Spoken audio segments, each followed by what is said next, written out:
Oui, bonjour. Je vais saluer d'abord le peuple congolais. Nous sommes réveillés aujourd'hui le matin avec un grand coup de massue, la mort du juge Yanni Raphaël. Le juge Yanni Raphaël, il était le juge président du grand procès que suit tout le peuple congolais, le procès des 100 jours, de l'activité des 100 jours du président de la République, son Excellence Félix Antoine Tshisekedi.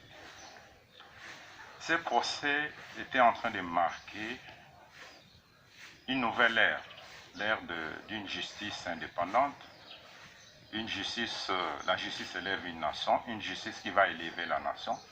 Alors tout le peuple congolais était derrière ces procès.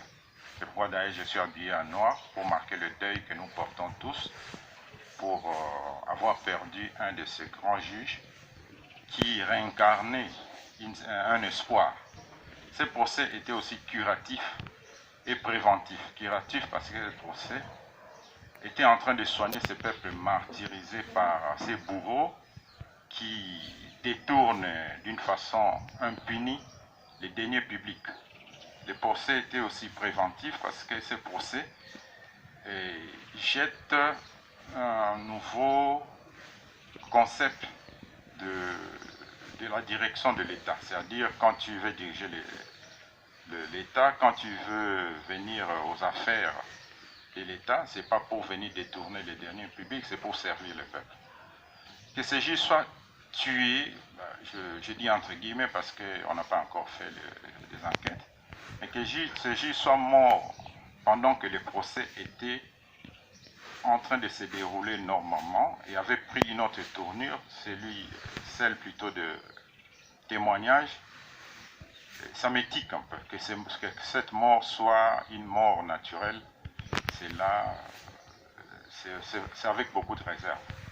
Parce que dans des pays développés, dans des pays dignes de ce nom, un juge qui doit présider un tel procès doit d'abord passer des examens médicaux pour savoir si il serait capable de terminer le procès, s'il est en bonne santé. Qu'on vienne aujourd'hui nous brandir les histoires de sa santé et tout, ça serait une imprudence pour notre pays, pour l'État. Ou alors, nous sommes aussi en proie, l'État congolais, à une grande mafia indo-pakistano-libano-congolaise dans ce pays. Et cette mafia-là, pour démanteler, nous risquons de perdre beaucoup de juges à la lumière de ce qui s'est passé en Italie, où même le président John Foster Kennedy était mort pour ça.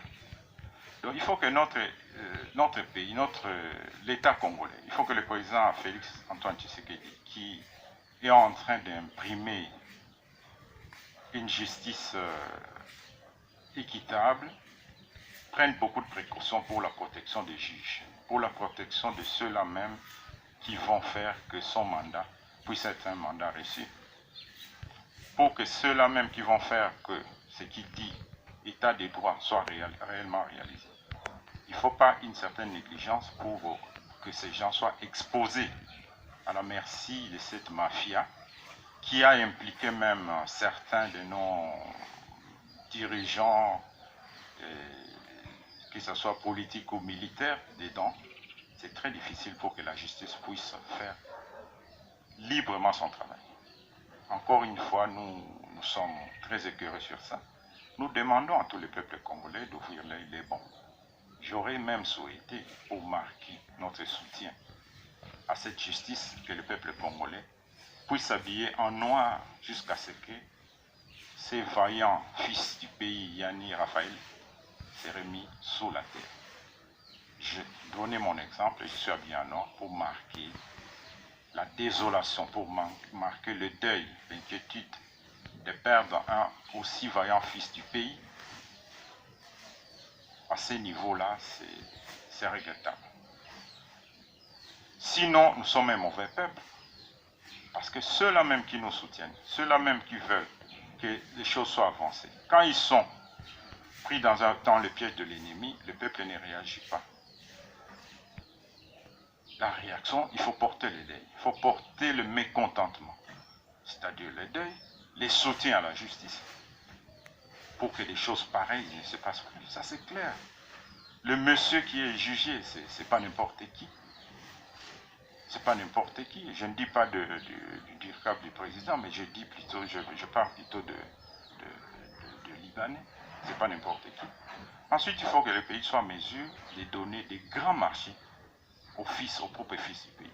À la lumière de ce qui s'est passé avec son Excellence Matata Ponyo, il a donné le marché d'assainissement aux ONG congolaises. Ailleurs, on donnerait aux autochtones, aux fils du pays, pour que nous puissions mettre sur pied une certaine classe moyenne. Sinon, notre économie, toutes nos richesses sont entre les mains des étrangers. Comment pourrons-nous assurer l'indépendance de notre pays si nous n'avons pas la même mise sur nos richesses? C'est difficile. C'est difficile. Donc, je demande à tous les Congolais, tous les vaillants fils de ce pays, que tous nous puissions réfléchir pour soutenir l'action du président Félix Antoine Tshisekedi. Le peuple est d'abord, un état de droit, c'est ça qui fera que ces pays puissent marcher. Parce que le pays, nous l'empruntons de nos enfants. Nous devons léguer à nous devons restituer plutôt à nos enfants un pays digne.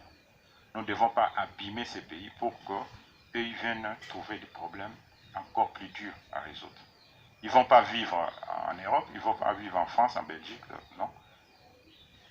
C'est ici qu'ils peuvent réaliser leurs rêves. Et nous devons y penser. En tant que dirigeants, nous devons penser que ce pays, nous l'empruntons de nos enfants. Ils vont reprendre un pays qui sera un beau pays, qui leur sera facile pour réaliser leurs rêves. Je vous remercie.